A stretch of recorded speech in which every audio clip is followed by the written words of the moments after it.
when it comes to learning, right?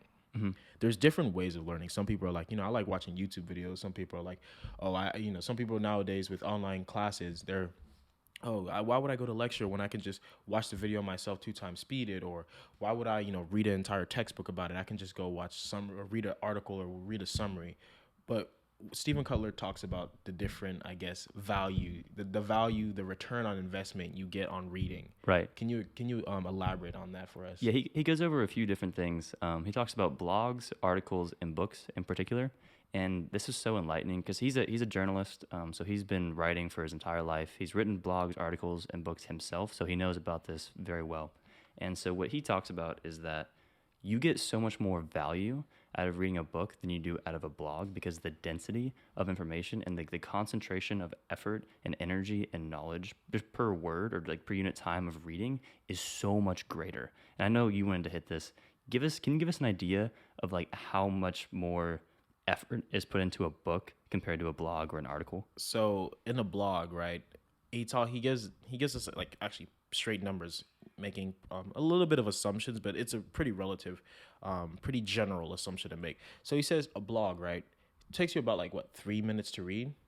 Somewhat, yeah. Yeah, but for him, he says it takes about 3 days. And for you, writing blogs, because Yeah. Ben writes blogs for our podcast, if you haven't already I checked just started, them out. but yeah. Pretty well-written blogs, great Thank you. writer. But how much effort does it take you to write like a blog over one A book? blog, roughly about 2 or 3 days of effort. Mm-hmm. And so that lines up with what Steven says. So you, in 3 minutes, you get 3 days of effort, right? In 20 minutes of read, and then now we'll talk about articles. Articles, yeah. Jump to an article now, different form, right? And articles are just like more longer, fleshed out. Those are what you see in like magazines, and he was saying it takes about 4 months of effort of him researching, reading, asking, interviewing people, and it takes you about 20 minutes to read those articles. Right. And some of those are the articles that we hate reading when we're assigned to them in like some classes. Yeah. So you guys know what I mean. It 20 minutes. Right. Now a book.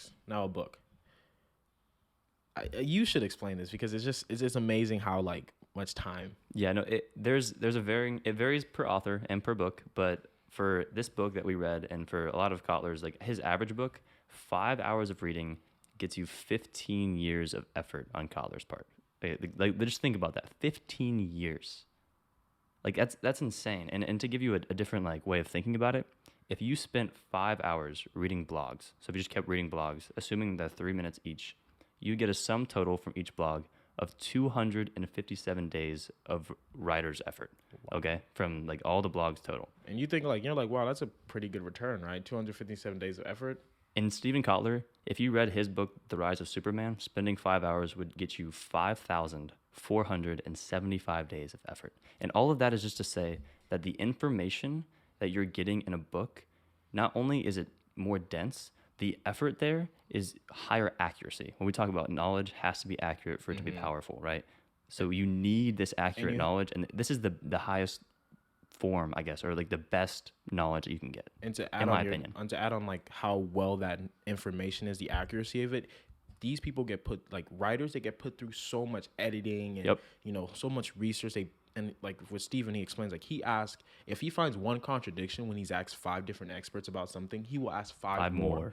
So for a blog, like when you're writing a blog, if it's like, if you don't know it, you're more likely just going to leave it out, or you're going to do a little bit, couple more hours, but it's not like. I can tell you firsthand from writing the blogs, if there's something that I really don't know, I'm just like, I'll just not talk about that and just leave it at that. You know what I mean? Like, but when you're writing a book, you're like, I need to talk about this. So he'll go find it and make it a point to talk about those things that no one wants to talk about, which is where you get the best knowledge from. And to put it in perspective, let me do my little math brain here. I think that's about what? So 257 days times that by 4. So you're looking at about, what, 20x, 22x in terms of what you get? Yeah, I mean. Of effort. So saying 5 hours of reading blogs, 257 days of effort. And then 5 hours of reading a book, 5,475. That's about 22x. Like 22 times more effort, more just accuracy information.